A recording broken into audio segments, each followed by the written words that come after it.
Hello guys, तो एक बार फिर से आपका बहुत बहुत स्वागत है उत्तर पाठशाला में। और आज हम लेकर के आ गए हैं फिर से उत्तराखंड के करंट अफेयर है 1 नवंबर 2022 के अंदर। ठीक है, तो आज आपका इम्पोर्टेंट सेशन रहने वाला है क्योंकि आज भी बहुत ज़्यादा इंपॉर्टेंट न्यूज़ आई है। नंदा देवी वीरता सम्मान, जहाँ से आपके क्वेश्चन बनने के पूरे पूरे चांसेस हैं। समान नागरिक संहिता के बारे में आज हम बात कर लेंगे, जो कि आपका स्टैटिक पोर्शन भी कवर करेगा। ठीक है, उसके अलावा लखपति दीदी योजना, जो कि इंपॉर्टेंट योजना है अपने आप में। ठीक है, तो इन तीन न्यूज़ के अलावा भी और जो इम्पोर्टेंट न्यूज़ हैं उनके बारे में बात करेंगे। उसके अलावा यूके पीसीएस की और आरओ के मेंस की जो तैयारी कर रहे हैं उनके लिए भी ये वीडियो बहुत ज़्यादा इंपॉर्टेंट होने वाली है, क्योंकि मैं बीच बीच में आपको मेंस से रिलेटेड चीज़ें भी बताते रहता हूँ। ठीक है, उसके अलावा पटवारी, लेखपाल, पुलिस एसआई है और जो फॉरेस्ट गार्ड की परीक्षाएं हैं उनके लिए बहुत ज़्यादा इंपॉर्टेंट ये होने वाला है। ठीक है, चलिए बात करते हैं स्टैटिक जीके के साथ साथ उत्तराखंड के डेली बेसिस पे करंट अफेयर्स का।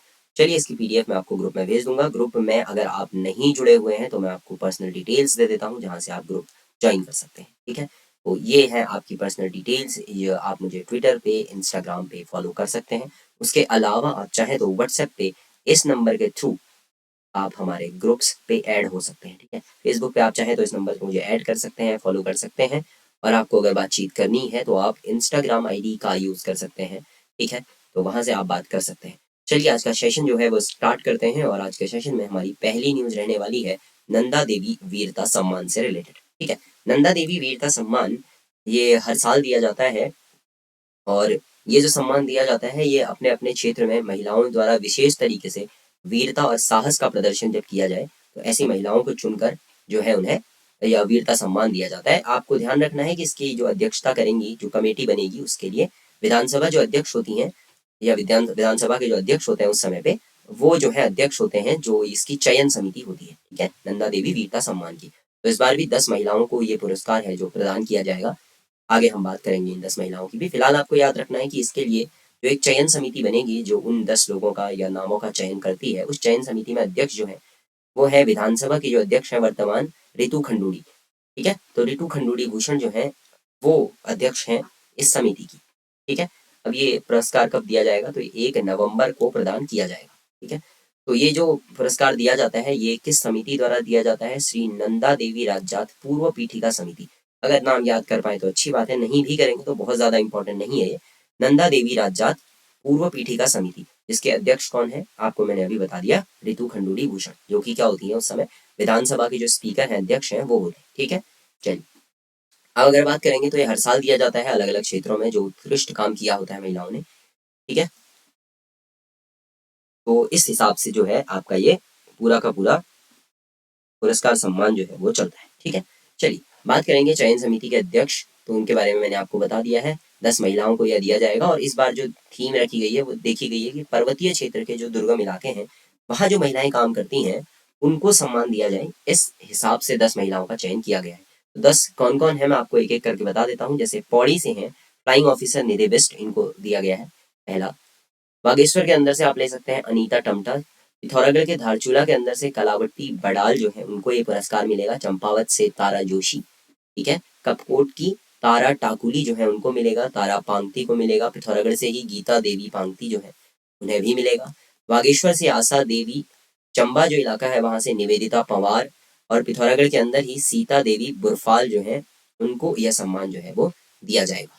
ठीक है, अब ये कहाँ होगा, तो ये विधानसभा भवन में दिया जाएगा। और विधानसभा के अंदर जो सभागार है उसका नाम क्या कर दिया गया है? प्रकाश पंत भवन सभागार। तो वहां जो है ये मिलेगा।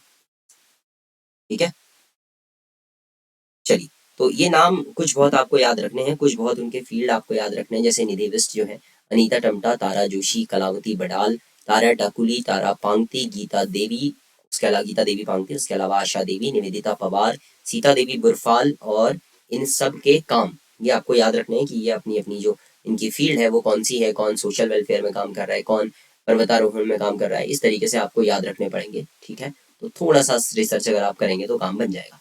ठीक है, चलिए इसके बारे में हमने चयन समिति के अन्य सदस्यों की बात कर लें तो पहला मैंने आपको बता ही दिया है, रितु खंडूड़ी भूषण, जो कि अध्यक्ष होंगे समिति के। इसके अलावा अगर आप बात करेंगे तो जो पूर्व पीठिका समिति में पहले जो अध्यक्ष रहे हैं, पहले के सांसद जो हैं करुण विजय, वह होंगे। उसके अलावा अधीनस्थ सेवा चयन आयोग के जो अध्यक्ष हैं अभी गणेश सिंह मरतोलिया, वो भी होंगे। ठीक है, दून विश्वविद्यालय जो है वहाँ के कुलपति डॉक्टर सुरेखा डंगवाल जी, वो भी होंगी। और जो सीबीएसई की हमारी क्षेत्रीय अधिकारी हैं रणवीर सिंह, सीबीएसई के, क्षेत्रीय अधिकारी, रीजनल जो ऑफिसर्स हैं वो, ठीक है। उसके अलावा केंद्रीय विद्यालय संगठन की उपायुक्ता मीनाक्षी जैन, ये आपको याद रखना है, ये आपके चयन समिति के अंदर जो सदस्य थे वो थे, ठीक है। बहुत ज्यादा इंपॉर्टेंट मैं इसे नहीं कहूंगा, हाँ ठीक ठाक लेवल पे है अगर आप याद रखें तो, लेकिन रितु खंडूड़ी इस वाले नाम को आपको इंपॉर्टेंट मान के चलना है, ठीक है। इन्हें पुरस्कार नहीं मिला है, याद रखिएगा, ये चयन समिति की अध्यक्ष होने वाले हैं, ठीक है, रितु खंडूड़ी। और क्यों होंगे? क्योंकि ये विधानसभा के अध्यक्ष हैं अभी, ठीक है। चलिए आगे बढ़ते हैं। चलिए दूसरी इंपॉर्टेंट न्यूज आ रही है, जैसा कि आपको पता है उत्तराखंड के अंदर बीच में आपसे पूरी जनता से समान नागरिक संहिता यानी कि यूनिफॉर्म सिविल कोड यूसीसी के ऊपर राय मांगी गई थी, ठीक है। सभी लोगों ने ऑनलाइन जो है, ऑफलाइन जो है, अलग अलग माध्यमों से राय अपनी भेजी थी कमेटी को।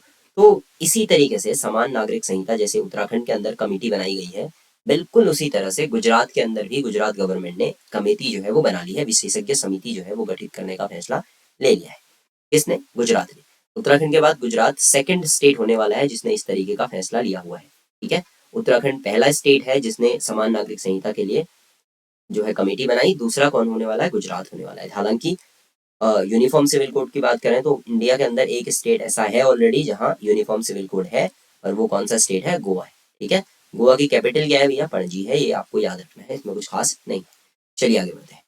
अभी जो उत्तराखंड के अंदर कमेटी है उसमें आपको याद रखना है, जो आपके अध्यक्ष होने वाली हैं उन कमेटी की, उनका नाम है रंजना प्रकाश देसाई, ठीक है। न्यायमूर्ति या न्यायाधीश रंजना प्रकाश देसाई, जो कि पूर्व न्यायाधीश रही हैं, कहाँ की? सुप्रीम कोर्ट की, ठीक है, वहां से सेवानिवृत्त हो चुकी हैं। अब ये अध्यक्ष हैं जो यूनिफॉर्म सिविल कोड के लिए कमेटी बनाई गई है उत्तराखंड के अंदर। Uttarakhand uniform civil code committee जो बनाई गई है उसकी अध्यक्ष कौन है? रंजना प्रकाश देसाई है, ठीक है। तो अभी इन्होंने सुझाव आमंत्रित किए थे, रिपोर्ट वगैरह अब ये उस पर बनाएंगे, जो सुझाव दिए गए हैं वो, ठीक है।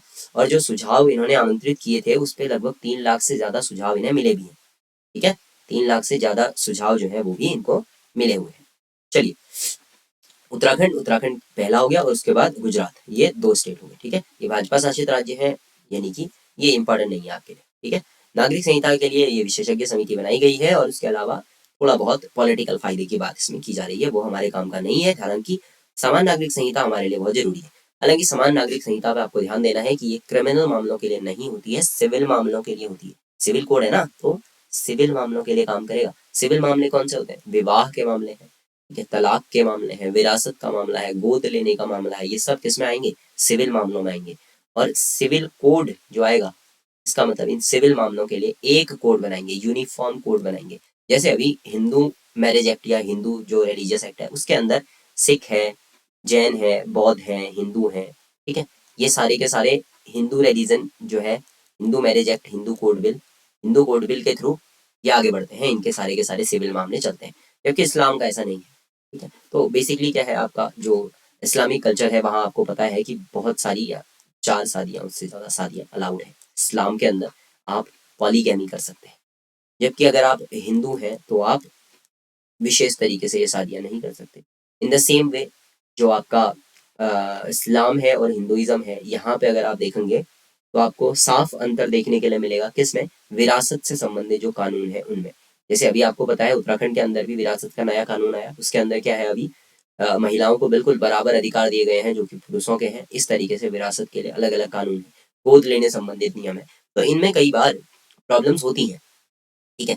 तो ऐसे में इन प्रॉब्लम्स को दूर करने के लिए ब्रिटिशर्स ने सबसे पहले एक रिपोर्ट तैयार की थी, ठीक है, 1800 एंड समथिंग के आसपास, जिस रिपोर्ट में कहा गया था कि हाँ, एक जैसा कानून होना चाहिए सिविल में भी। हालांकि ध्यान रखेंगे आप, क्रिमिनल मामलों में ऑलरेडी एक जैसा ही कानून है, ठीक है। क्रिमिनल मामलों में अलग अलग कानून नहीं होते। क्रिमिनल मामलों के अंदर कौन है? इंडियन पीनल कोड है, उसके अलावा क्रिमिनल प्रोसीजर कोड है जिसको हम सीआरपीसी कहते हैं और आईपीसी कहते हैं, ठीक है। इंडियन पीनल कोड है, सीआरपीसी है, क्रिमिनल प्रोसीजर कोड, ये काम करते हैं, ठीक है। एविडेंसेस एक्ट है, ये काम करते हैं, और ये सब जगह सेम है। यानी कि अगर कोई मर्डर करता है तो उसके लिए धारा 302, 304 के तहत क्या मिलेगा? उसको फांसी की सजा मिलेगी, ठीक है। उसके अलावा हो सकता है उम्र कैद हो, पर मैक्सिमम टाइम पे ये फांसी की सजा होगी। अब अगर ये 302 फांसी की सजा है तो वो कत्ल करने वाला किसी भी रिलीजन से बिलोंग करे, सजा क्या होगी? फांसी, सिंपल, 302, ठीक है। आईपीसी सीआरपीसी सबके लिए सेम होता है। पर अगर कोई शादी करता है हिंदू 2 पत्नियों से, 1 और 2, तो according to Hindu code bill second जो मैरिज है वो इलीगल होगी और इन्हें इसकी पनिशमेंट भी मिलेगी, ठीक है। जबकि मुस्लिम अगर दो शादियां करते हैं तो क्योंकि वहां शादियां अलाउड है, पॉलीगैमी अलाउड है, तो यहाँ पे लॉ कहता है कि ये ठीक है। यानी कि on the basis of religion हमने क्या किया, दो अलग अलग कोड बनाए, ठीक है। एक रिलीजन के लिए अलग और दूसरे रिलीजन के लिए अलग। तो उत्तराखंड के अंदर अभी एक कमेटी बनाई गई है जो किस पर बात कर रही है, इस लॉ को यूनिफॉर्म बना दिया जाए, चाहे वो किसी भी रिलीजन से हो, उसके लिए नियम कायदे कानून बराबर होने चाहिए सिविल मामलों में भी। इसी को बेसिकली हम यूनिफॉर्म सिविल कोड कहते हैं। अब यूनिफॉर्म सिविल कोड में क्या इंडिया के अंदर ये पॉसिबल है? तो हाँ, कॉन्स्टिट्यूशन के अंदर इसके बारे में लिखा गया है कि जो आर्टिकल 44 है हमारा, ठीक है, अनुच्छेद 44 है, उसके अंदर लिखा गया है कि भारतीय राज्य यानी कि स्टेट शैल ट्राई, राज्य कोशिश करेगा किस चीज की, भारत के अंदर यूनिफॉर्म सिविल कोड लागू करने की कोशिश करेगा राज्य, ठीक है। तो ये राज्य का दायित्व होगा कि वह भारत में यूनिफॉर्म सिविल कोड लागू करे। अब ध्यान रखिएगा, अनुच्छेद 44 है कहाँ पर, ये मैटर करता है।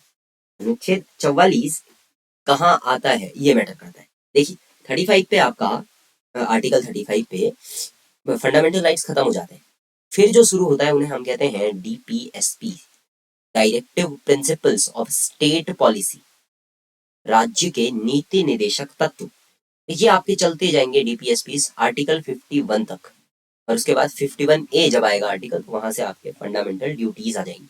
अब जो आर्टिकल 44 है ये ऑब्वियसली आपके 36 के बाद और 51 से पहले आता है, इसका मतलब ये भी डीपीएसपी है, directive principles of state policy. अब अगर मैं आपको थोड़ा सा directive principles of state policies के बारे में बताऊं, डीपीएसपी के बारे में, तो directive principles of state policies आपके आर्टिकल 36 के बाद से स्टार्ट होंगे, 51 तक जाएंगे, ठीक है। लेकिन ये है क्या, राज्यों के नीति निदेशक तत्व है क्या?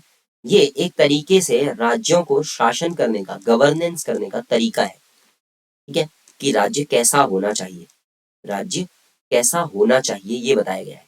जैसे इसमें आपको मिलेगा यूनिफॉर्म सिविल कोड आपको मिला, ठीक है। तो इसमें कुछ आपको समाजवादी लोगों के विचार देखने के लिए मिलेंगे। समाजवादी लोग क्या कहेंगे, भैया लोगों को बराबर नौकरी बराबर वेतन मिलना चाहिए, ठीक है। कुछ प्रिंसिपल्स आपको गांधीवादी मिलेंगे, ठीक है। गांधीवादी बोले तो गांधी जी क्या कहेंगे, भैया ग्रामों में या ग्रामोद्योग को बढ़ावा देना चाहिए, गांवों को बढ़ावा देना चाहिए। उसके अलावा वो क्या कहेंगे, जो गांधी जी हैं वो अपने गांधीवादी प्रिंसिपल्स को आगे रखेंगे बेसिकली, ठीक है ना। तो वो क्या कहेंगे, गाय जो है उनकी रक्षा की जानी चाहिए, इस तरीके के प्रिंसिपल्स देंगे। उसके अलावा गांधीवादी जो प्रिंसिपल्स हैं वो क्या कहेंगे, अल्कोहल बैन होनी चाहिए, ठीक है। अब कुछ पूंजीवादी भी होंगे जिसमें बेसिकली पैसे की, फंडामेंटलिज्म की बात की जाएगी कि भारत के अंदर जो है वो क्या किया जाए, बड़े बड़े इंफ्रास्ट्रक्चर का डेवलपमेंट किया जाए, साइंस एंड टेक्नोलॉजीज की बात की जाए। तो ये समाजवादी, गांधीवादी, पूंजीवादी अलग अलग तरीके हैं, इन तरीकों से शासन किया जाना चाहिए, गवर्नेंस किया जाना चाहिए। तो जब इनकी बात चलती है, तो जब कॉन्स्टिट्यूशन बन रहा था तो उस समय क्या सोचा गया कि यार अगर हमने डीपीएसपी के अंदर ये लिख दिया कि भारत में गौ हत्या बैन कर दी जाए, भारत में शराब बैन कर दी जाए, भारत में सिगरेट बैन कर दी जाए, भारत के लोग विज्ञान की तरफ चलें, है ना, तो सरकार के पास इतना पैसा कहाँ से आएगा, समान मजदूरी कर दी जाए महिलाओं और पुरुषों की, तो उस समय का समाज तो मानेगा ही नहीं। तो बेसिकली ये मान लिया गया कि चलिए कुछ ऐसी जगह कॉन्स्टिट्यूशन वाले जो मेकर्स थे, हमारे संविधान बनाने वाले थे, उन्होंने क्या किया, एक ऐसा पोर्शन डीपीएसपी के नाम से बना दिया जिसमें इन चीजों को लिख दिया। लिखा किसके लिए, फ्यूचर के लिए, कि आने वाली सरकार जब शासन करेगी तो उसके पास पैसा होगा, पावर होगी, उस समय जब भारत के लोग और ज्यादा विकसित हो जाएंगे, लिटरेट हो जाएंगे, पढ़ लिख लेंगे, तो उस समय इन चीजों को अप्लाई करना आसान होगा, ठीक है। उस समय सरकार इन्हें अप्लाई करे, ये सोचकर उन्होंने एक अलग पोर्शन बना दिया, directive principles of state policy. अब जैसे directive principle of state policies में कहा गया कि लिकर बैन कर दी जानी चाहिए, की नहीं गई है, की जानी चाहिए, की गई। तो ये कब की जाएगी, जब राज्य को लगेगा कि वह इस लायक हो गया है। तो किस राज्य को लगा कि वह इस लायक हो गया है, बिहार, गुजरात, इन राज्यों को लगा कि हाँ लिकर बैन कर देनी चाहिए, तो इन्होंने राज्यों में कर दी। तो इन्होंने क्या किया, डीपीएसपी को फॉलो किया। अब उत्तराखंड में तो लिकर बैन नहीं है, तो क्या उत्तराखंड ने डीपीएसपी का उल्लंघन किया? हाँ, उत्तराखंड में डीपीएसपी का उल्लंघन हुआ। क्या हम उत्तराखंड के कॉन्स्टिट्यूशन के खिलाफ जाने की वजह से कोर्ट में जा सकते हैं? तो नहीं। ये लाइन याद रखिएगा, डीपीएसपी कोर्ट में क्वेश्चनेबल नहीं है, ठीक है। डीपीएसपी के ऊपर कोर्ट में क्वेश्चन नहीं किया जा सकता। ऐसे ही फंडामेंटल ड्यूटीज के ऊपर भी कोर्ट में क्वेश्चन नहीं किया जा सकता। हाँ, अगर फंडामेंटल राइट्स की बात आएगी तो फिर कोर्ट में जाया जा सकता है, अगर सरकार उत्तराखंड की आपके किसी अधिकार का हनन करे तो आप क्या कर सकते हैं, हाई कोर्ट और सुप्रीम कोर्ट में जा सकते हैं। ठीक है, ये याद रखेंगे। फंडामेंटल ड्यूटीज के लिए और डीपीएसपीस के लिए high court, supreme court, district court कहीं भी नहीं जाया जा सकता। ये कोर्ट में क्वेश्चनेबल नहीं। ये सरकार की ड्यूटी है, जिसे सरकार की जब मर्जी आएगी वो तब पूरी करेगी। तो उत्तराखंड सरकार को लगा कि हाँ, हम यूसीसी लागू करने के लायक हो चुके हैं, तो उन्होंने कहा कि हाँ, हम ट्राई करते हैं यूसीसी लागू करने का। लेकिन हमारे कॉन्स्टिट्यूशन में डाला क्यों गया? ये इसलिए डाला गया ताकि हमारे कॉन्स्टिट्यूशन की जो धर्मनिरपेक्ष लोकतांत्रिक गणराज्य वाली जो एक आइडियोलॉजी है वो ज्यादा स्ट्रांग हो सके, वो ज्यादा मजबूत हो सके, इसीलिए इसको डाला गया। लेकिन उत्तराखंड या भारत के अंदर ये मुद्दे खड़े हुए कब? जब शाहबानो का मामला आता है, शल्ला मुद्गल का आता है, शल्ला मुद्गल का विवाह से संबंधित जो है वो इशू आता है आपका। ठीक है, शाहबानो केस ये तलाक से संबंधित है, ध्यान रखिएगा। शाहबानो केस वो बेसिक केस है जिसने ट्रिपल तलाक का मुद्दा बड़े लेवल पे खड़ा किया था। ठीक है, ये विवाह वाला जो मुद्दा है इसमें क्या होगा, ये जो मुद्दा था कि एक हिंदू कन्वर्ट कर जाता है मुस्लिम में ताकि वो 4 शादियां कर सके, तो कोर्ट इसे इलीगल जो है वो घोषित कर देता है। ये मामला था। खैर, आपको ज्यादा डिटेल में नहीं पढ़ना है इसे। सरला मुद्गलवाद और शाहबानोवाद ये दोनों का रिलेशन आपका यूसीसी से आएगा। ठीक है, मतलब ये तो नहीं होना चाहिए ना ऐसा। और ट्रिपल तलाक अपने आप में बैन हो गया था, अच्छी चीज नहीं थी बेसिकली, है ना। अभी इस पे बारे में मैं आपको फिर कभी बताऊंगा, तलाक बिद्दत वगैरह के बारे में। चलिए, उत्तराखंड के अलावा आपको याद रखना है गोवा भारत का इकलौता राज्य है जहाँ यूसीसी लागू है। ठीक है, उसके अलावा अगर यूसीसी लागू होता है तो फिर दिक्कत कहाँ होती है, कॉन्स्टिट्यूशनल तरीके से क्या दिक्कतें हैं, तो आपको याद रखना है, एक तो आर्टिकल 25 और एक है आर्टिकल 14। ये दो थोड़ा सा क्वेश्चनेबल हो जाएंगे अगर बाय द वे यूसीसी लागू हो जाता है। कैसे? आर्टिकल 25 क्या कहता है? भैया आपको किसी भी धर्म को मानने, उसका प्रचार करने की स्वतंत्रता है। अगर मुझे किसी भी धर्म को मानने की स्वतंत्रता है और मैं इस्लाम धर्म को मानूं, तो मुझे अकॉर्डिंग टू रिलीजन 4 शादियां, उससे ज्यादा शादियां करने का अधिकार है। अगर यूसीसी लागू होता है तो मुझसे ये अधिकार छीन लिया जाएगा। तो एक तरीके से मुझसे इस्लाम को मानने का अधिकार छीन लिया गया। इसका मतलब मेरे आर्टिकल 25 का हनन होता है। ठीक है, ये पहला क्वेश्चन क्रिएट करेगा। उसके अलावा भारतीय संविधान का आर्टिकल 14 कहता है समानता का अधिकार है, जितना पुरुषों को उतना ही महिलाओं को। इस तरीके से भी हमारे अधिकारों का हनन होगा अगर यूसीसी लागू होता है तो। ठीक है, तो मे बी इन पॉइंट्स पे कॉन्स्टिट्यूशन के अंदर ये जो पॉइंट लिखे गए हैं 25 और आर्टिकल 14, इसके बेसिस पे आर्टिकल 44 को कोर्ट में चैलेंज किया जा सकता है। उत्तराखंड में यूसीसी लागू होने के बाद देखना पड़ेगा कि कोर्ट में क्या इस पर केस किया जाता है और उसके बाद कोर्ट का क्या फैसला आता है। फिलहाल के लिए आपको याद रखना है आर्टिकल 25, 14, 44, दो केस साहबानो और सल्ला मुद्गल, इतना काफी है। ठीक है, चलिए आगे बढ़ते हैं। 9 नवंबर आपको पता है क्या होता है। इस दिन कुछ अलग से वीडियो सेशन भी कर लेंगे, हम लोग पढ़ लेंगे। तो सॉरी, तो इस दिन से एक नई योजना जो है वो सीएम पुष्कर सिंह धामी जी स्टार्ट करने वाले हैं। योजना का नाम है लखपति दीदी योजना। इसमें से आपको जो चीजें दिख रही हैं वो है, एक तो वुमेन्स दीदी, लखपति यानी कि ये रुपयों से रिलेटेड योजना है। बस ये दो नाम आपने याद रख लिए, काम बन जाएगा। और वुमेन्स के लिए उनकी इकोनॉमिकली उनको पावरफुल बनाने की बात चल रही है। तो अभी याद रखिएगा कि गणेश जोशी जो है उन्होंने बात की है। ठीक है, उद्यमिता मंत्रालय में मंत्री उद्यमिता। ठीक है, आगे बढ़ते हैं। ग्राम्य विकास से जुड़े हुए जो मंत्री हैं वो है गणेश जोशी। तो खैर इतना डिटेल में आपको करने की कोई जरूरत नहीं है, ये पूछे नहीं जाएंगे आपसे कि ग्राम्य विकास मंत्री कौन है। पर ठीक है, गणेश जोशी जी ने इसके बारे में बाकी सारी डिटेल्स दी हैं। तो उन्होंने, उनका मानना है या विजन है एक तरीके से आप कहिए कि 2020 सॉरी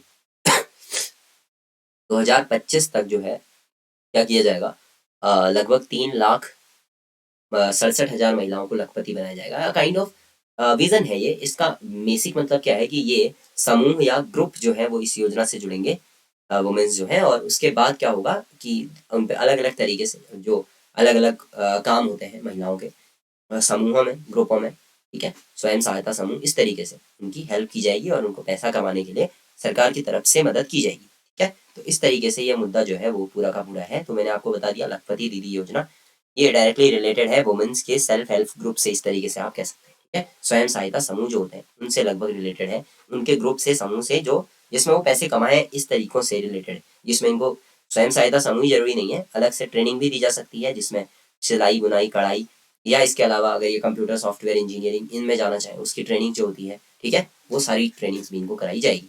इसके अलावा बैठक में और क्या क्या बात की गई, प्रधानमंत्री आवास योजना के, कौशल विकास योजना के ऊपर, मतलब जो भी है महिलाओं से रिलेटेड है भैया। और पॉइंट अच्छा है, याद कर लीजिएगा। चलिए अगली बात करते हैं। तो उत्तराखंड के अंदर एक नया पहचान पत्र जो है उसके बारे में बात चल रही है, जिसका नाम होगा विशिष्ट पहचान पत्र। ध्यान रखिएगा, हरियाणा परिवार पहचान पत्र जो योजना है, बिल्कुल उसके जैसी एक योजना उत्तराखंड के अंदर शुरू करने की बात चल रही है। नाम है विशिष्ट पहचान पत्र योजना। ये बेसिकली उत्तराखंड विशिष्ट प्रमाण पत्र योजना, इस तरीके का पहचान पत्र योजना टाइप की होगी। ये हुआ यूं कि उत्तराखंड की टीम जो है अधिकारियों की, वो कहाँ गई, हरियाणा गई। हरियाणा के अंदर इस योजना को पढ़ा और उसके बाद उन्हें लगा कि हाँ योजना काम की है, तो फिर उत्तराखंड के अंदर इसको लागू किया। अभी अगर बात की जाए तो लगभग 23 लाख परिवार उत्तराखंड के अंदर आते हैं। अब इस कार्ड का जो बेसिकली काम होगा वो होगा ये कि ये कार्ड बनाएंगे और कार्ड 14 अंकों का एक अलग से स्पेसिफिक नंबर वाला पहचान पत्र एक परिवार को दे दिया जाएगा। सपोज कीजिए ये एक फैमिली है, इसका एक कार्ड होगा। इस कार्ड में 14 अंकों का एक नंबर रखा होगा। जिस तरीके से आधार 12 अंकों का नंबर है, वैसे ही 14 अंकों का एक नंबर होगा जो उत्तराखंड के लोगों के लिए होगा।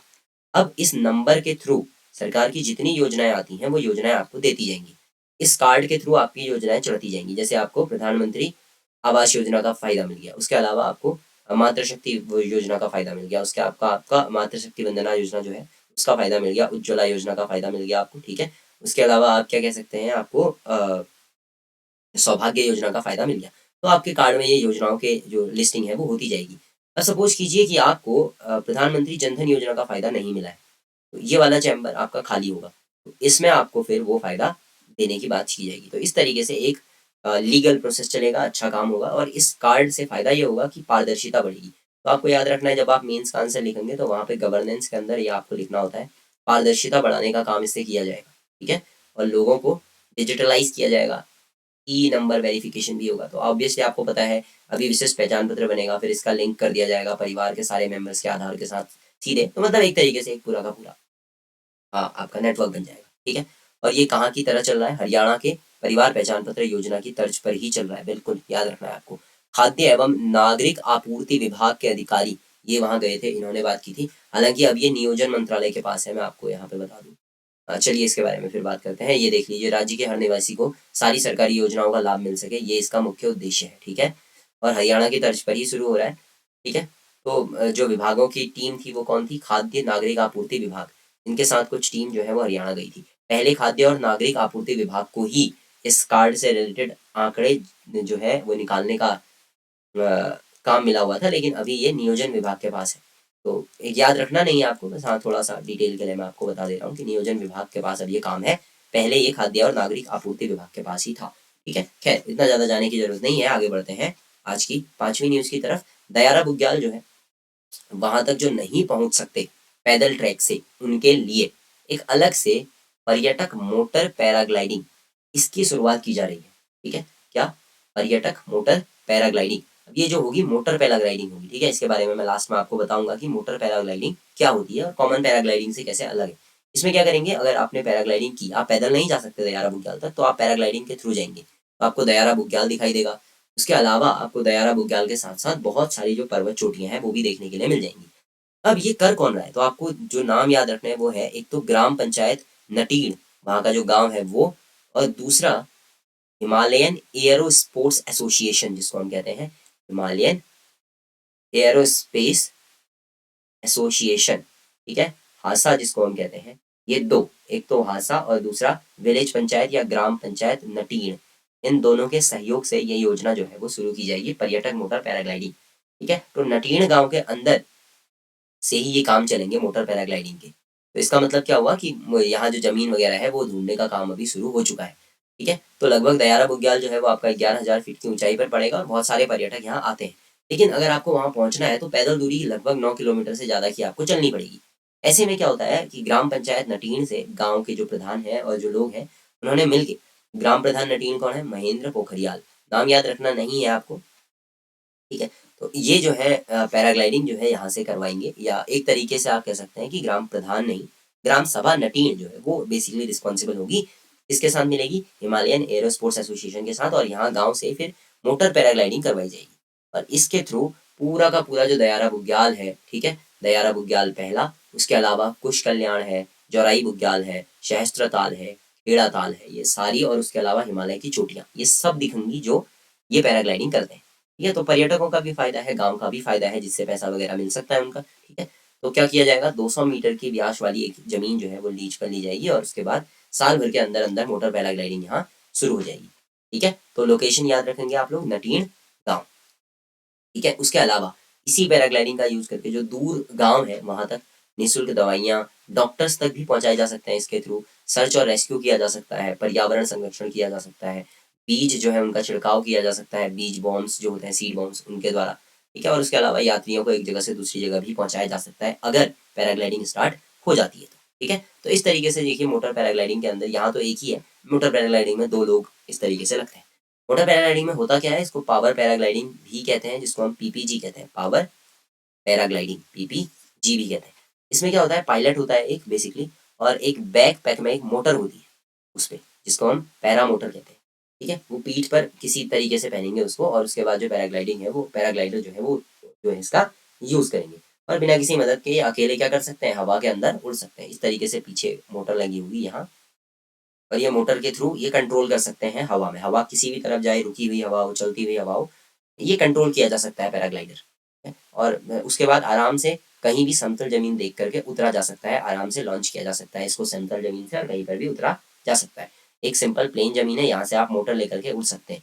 इसके लिए आपको ऐसी खड़ी चढ़ाई की जरूरत नहीं है। जो कॉमन पैराग्लाइडिंग होती है उसमें क्या होता है, यहाँ एक इस तरीके से आपको सरफेस चाहिए होता है।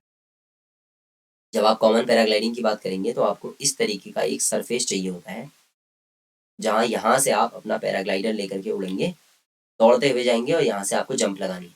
फिर क्या होगा, थोड़ा सा नीचे आएंगे और उसके बाद आप इस तरीके से उड़ेंगे कॉमन पैराग्लाइडिंग में।